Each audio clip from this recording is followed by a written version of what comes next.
KPK menetapkan Direktur Utama PT Inhutani 5, Diki Yuwana Radi, sebagai tersangka usai terjaring dalam operasi tangkap tangan di Jakarta.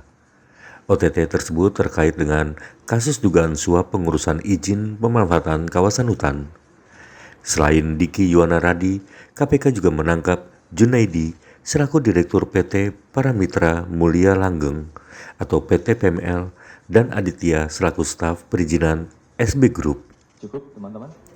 Hal ini dijelaskan pelaksana tugas Deputi Penindakan dan Eksekusi KPK Asep Guntur Rahayu di Gedung Merah Putih Jakarta, Kamis 14 Agustus 2025. Baik, teman-teman media, kita lanjutkan. Kepada Bapak Asep Guntur, kami persilahkan untuk menyampaikan secara lengkap terkait dengan konstruksi perkara dan pihak-pihak yang ditetapkan sebagai tersangka.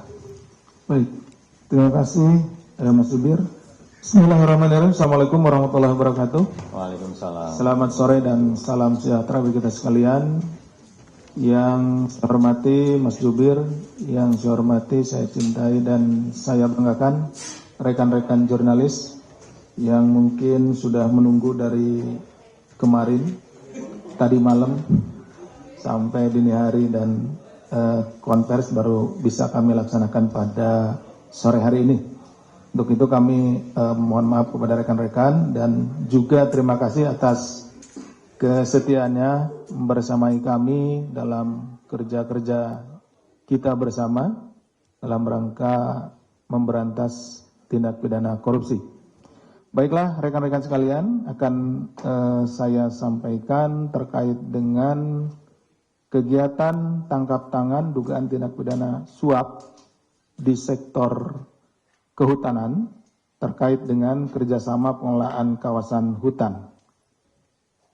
Beberapa hal yang perlu kita ketahui bahwa sumber daya alam termasuk sektor kehutanan menjadi salah satu sektor yang menyangkut hayat hidup orang banyak atau hayat hidup masyarakat dan mempunyai potensi penerimaan negara bukan pajak atau PNBP yang tinggi, namun juga rentan terhadap praktek-praktek tindak pidana korupsi.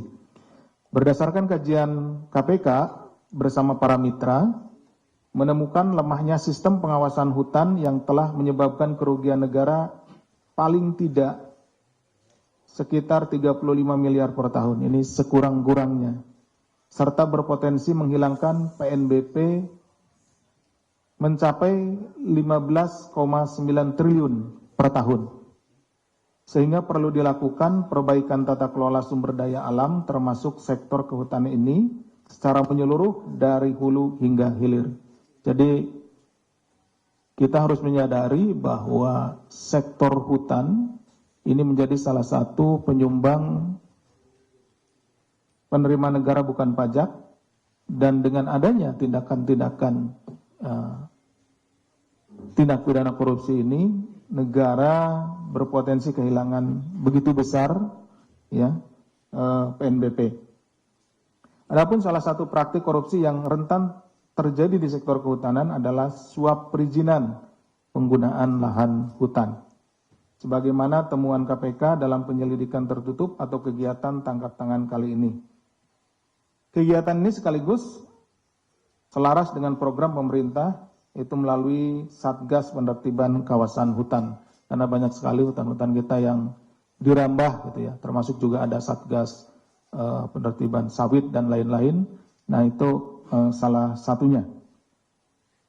Bahwa pada hari Rabu tanggal 13 Agustus 2025 atau kemarin, KPK melakukan kegiatan tangkap tangan dugaan tindak pidana korupsi berupa suap pada sektor pengelolaan kehutanan terkait dengan kerjasama pengelolaan kawasan hutan. Dalam kegiatan tangkap tangan tersebut, KPK mengamankan 9 orang dari 4 lokasi yang berbeda. Di Jakarta diamankan 6 orang, yaitu DIC, Direktur Utama PT INH, kemudian RAF, Komisaris PT INH, kemudian DJN, Direktur PT PML, kemudian JK selaku SB Group, kemudian ARV selaku staf PT PML, kemudian SUD staf PT PML, ada 6 yang di Jakarta, kemudian di Bekasi, ADT selaku staf perizinan SB Group, kemudian di Depok, BKB, mantan Direktur PT INH, dan di Bogor, YUL selaku Sekretaris DJN. Selain itu, tim juga mengamankan sejumlah barang bukti berupa uang tunai senilai 189.000 Singapura dolar atau kalau dikurskan sekitar 2,4 miliar untuk kurs saat ini. Kemudian juga uang tunai rupiah 8,5 juta rupiah, 1 unit mobil Rubicon dari rumah DIC, dan 1 unit mobil Pajero milik saudara DIC di rumah ADT. Adapun konstruksi perkaranya sebagai berikut. PT INH memiliki hak areal yang berlokasi di Provinsi Lampung seluas 56.547 hektar, di mana total seluas 55.157 hektar diantaranya dikerjasamakan dengan PT PML. Ini hampir 90% ya. Melalui perjanjian kerjasama atau PKS yang meliputi wilayah Register 42, wilayah Rebang seluas kurang lebih 12.727 hektar, kemudian Register 44, wilayah Muara 2 seluas kurang lebih 32.375 hektar, dan di Register 46 di wilayah Wai Hanakau seluas kurang lebih 10.055 hektar. Bahwa pada tahun 2018 terdapat permasalahan hukum atas kerjasama PT INH dengan PT PML, di mana PT PML tidak melakukan kewajibannya membayar pajak bumi dan bangunan. Ya. Periode tahun 2018-2019 senilai 2,31 miliar dan pinjaman dana reboisasi senilai 500 juta per tahun. Jadi ini sudah ada 2018-2019 berarti sekitar 1 miliar ya kalau 2 tahun. Serta belum memberi laporan pelaksanaan kegiatan kepada PT INH per bulannya karena ada kewajiban dari si pihak yang bekerja sama ini, yaitu PT PML untuk memberikan laporan.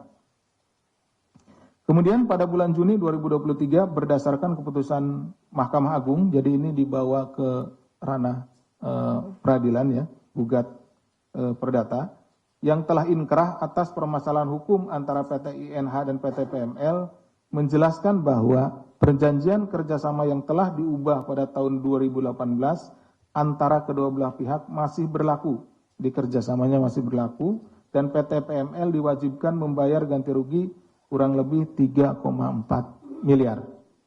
Meskipun dengan berbagai permasalahan tersebut, pada awal 2024 PT PML tetap berniat melakukan kerjasama dengan PT INH untuk kembali mengelola kawasan hutan di lokasi Register 42, 44, dan 46 tersebut. Jadi sudah dia tidak membayar pajak, ya PBB, kemudian juga dia tidak memberikan dana reboisasi, ya sudah dibawa ke ranah hukum, artinya sudah digugat, itu ya perdataan dan dimenangkan oleh PT INH. Tapi kemudian PML ini mencoba untuk tetap ingin mengelola lahan tersebut.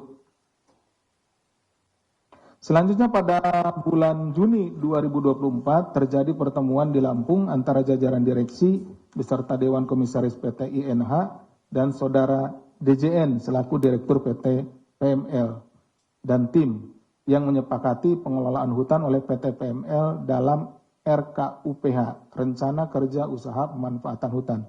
Ini sebetulnya sudah jelas-jelas di tahun 2018-2019 juga melakukan one prestasi gitu ya, tidak membayar PBB dan lain-lain, tapi tetap saja masih diakomodir gitu ya oleh oknum-oknum tersebut. Pada Agustus 2024, PT PML melalui saudara DJN selaku Direktur Utama mengeluarkan uang senilai 4,2 miliar untuk pengamanan tanaman dan kepentingan PT INH ke rekening PT INH.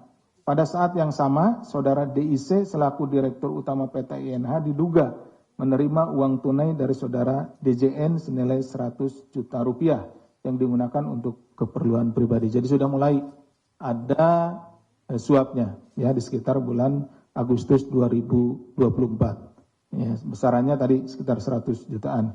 Selanjutnya pada November 2024, saudara DIC menyetujui permintaan PT PML terkait perubahan RKUPH yang terdiri dari pengelolaan hutan tanaman seluas 2.619,40 hektar di wilayah register 42 dan kemudian pengelolaan hutan tanaman seluas 669,02 hektar di wilayah register 46. Jadi ada penambahan keluasan ya, luasan lahan untuk dikerjasamakan.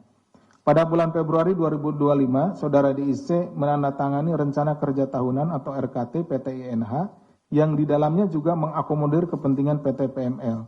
Selanjutnya, saudara DJN meminta saudara SUD membuat bukti store yang direkap dengan nilai 3 miliar dan 4 miliar rupiah dari PT PML ke PT PNH. Hal ini membuat laporan keuangan dari NH berubah dari merah ke hijau. Jadi karena adanya uang masuk, ya perusahaan NH ini kan anak perusahaan ya dari Perhutani. Jadi Unhutani 5 ini pembukuannya menjadi hijau gitu ya. Karena ada uang masuk rekapan senilai 3 dan 4 miliar, jadi 7 miliar. Dan membuat posisi saudara DIC menjadi aman. Jadi ada evaluasi terhadap kinerja dari perusahaan ini, BUMN ini. Nah karena ada uang masuk berarti ada menunjukkan bahwa ada kinerja sehingga saudara DIC selaku direktur dari PT Inhutani 5 ini tidak jadi dimutasikan atau jadi dipindah gitu ya seperti itu. Jadi aman. Saudara SUD lalu menyampaikan kepada saudara DJN bahwa PT PML sudah mengeluarkan dana kurang lebih 21 miliar kepada PT INH untuk modal pengelolaan hutan. Ini yang penting, pada bulan Juli 2025 terjadi pertemuan antara saudara DIC dan saudara DJN. Tadi DIC ini mewakili atau Direktur Utama PT INH, sedangkan DJN adalah Direktur PT PML. Di lapangan golf di Jakarta, di mana saudara DIC meminta mobil baru. Nah, ini DIC ini, PMH ini, Direktur INH ini minta mobil baru kepada DJN. Kemudian DJN menyanggupi keinginan saudara DIC untuk memilih satu mobil baru tersebut. Kaitannya apa? Kaitannya tadi dengan penambahan luasan ya. Pengelolaan hutan tanaman seluas 2.619 di wilayah register 42 dan 669,02 di wilayah register 46. Itu ya, seperti itu. Kemudian pada bulan Agustus 2025 saudara DJN melalui saudara ADT menyampaikan kepada saudara DIC bahwa proses pembelian satu unit mobil baru seharga 2,3 miliar.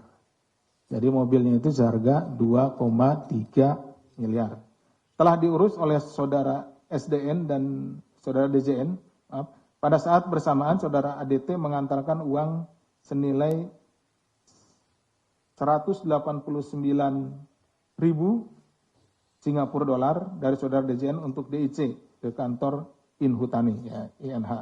Jadi 2,3 ini itu dikonversi dengan uang Singapura dolar, itu 189.000 Singapura dolar. Bahwa selanjutnya saudara DJN melalui saudara ARP menyampaikan kepada saudara DIC bahwa pihaknya telah memenuhi seluruh permintaan DIC, termasuk pemberian kepada salah seorang komisaris PT INH. Jadi selain tadi minta mobil, juga minta yang lainnya. Minta supaya juga diberikan kepada salah seorang komisaris sejumlah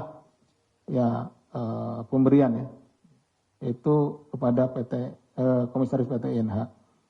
Atas rangkaian peristiwa tersebut, pada tanggal 13 Agustus 2025, tim KPK kemudian mengamankan 9 orang, ya, termasuk saudara ADT di Bekasi, beserta barang buktinya 1 unit kendaraan roda 4 dan saudara DIC di Jakarta, dengan barang bukti uang tunai senilai 189.000 US dollar, 8,5 Singapura dolar, 189.000 Singapura dolar, dan 85 juta rupiah, serta 1 unit kendaraan roda 4. KPK selanjutnya melakukan pemeriksaan intensif terhadap para pihak dan telah menemukan sekurang-kurangnya 2 alat bukti yang cukup. Kemudian KPK menaikkan perkara ini ke tahap penyidikan dengan menetapkan 3 orang sebagai tersangka, yaitu DJN selaku Direktur PT PML, kemudian ini dan ADT, ini selaku staf perizinan SB Group, ini selaku pemberinya, kemudian DIC selaku Direktur Utama PT INH, ini selaku penerimanya. Atas perbuatan saudara DJN dan ADT sebagai pemberi, diduga melakukan perbuatan tindak pidana korupsi sebagaimana diatur dalam pasal 5 ayat 1 huruf A atau huruf B kecil atau pasal 13 Undang-Undang Pemberantasan Tindak Pidana Korupsi junto pasal 55 ayat 1 ke 1 KUHP. Sedangkan saudara DIC sebagai penerima diduga melakukan perbuatan tindak pidana korupsi sebagaimana diatur dalam pasal 12 huruf A kecil atau B kecil atau pasal 11 Undang-Undang Pemberantasan Tindak Pidana Korupsi. KPK selanjutnya melakukan penahanan untuk 20 hari pertama terhitung tanggal 14 Agustus hari ini sampai dengan 1 September 2025 di rumah tahanan Rutan Cabang KPK Gedung Merah Putih. KPK menyampaikan terima kasih kepada seluruh masyarakat dan pihak-pihak yang telah mendukung penanganan perkara ini, sekaligus mendorong upaya-upaya pencegahan tindak pidana korupsi pada sektor sumber daya alam, termasuk juga sektor kehutanan. Demikian yang bisa saya sampaikan. Saya kembalikan kepada Mas Jubir. Terima kasih Pak Deputi yang telah menyampaikan secara lengkap terkait dengan kegiatan tangkap tangan KPK pada suap di sektor kehutanan, yaitu khususnya terkait dengan kerjasama pengelolaan kawasan hutan. Baik teman-teman media, sebelum kita membuka sesi tanya jawab, kita akan menampilkan barang bukti dari kegiatan tangkap tangan ini. Adapun barang bukti yang akan ditampilkan yaitu sejumlah uang dalam bentuk Singapura dolar sejumlah 189.000 dan juga uang dalam bentuk rupiah senilai 8,5 juta.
Yang rupiah,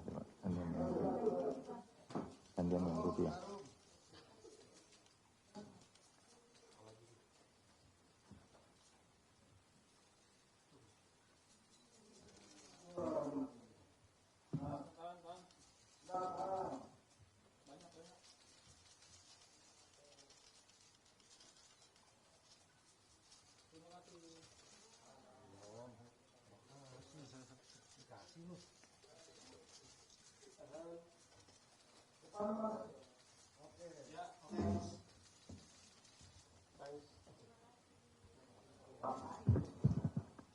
Jadi cukup ringkas ya, uang senilai 2,4 miliar ini kalau dalam bentuk Singapura dolar. Untuk barang bukti kendaraan mungkin nanti teman-teman bisa memfoto setelah kegiatan ini nanti dengan Mbak Tasya ya di belakang.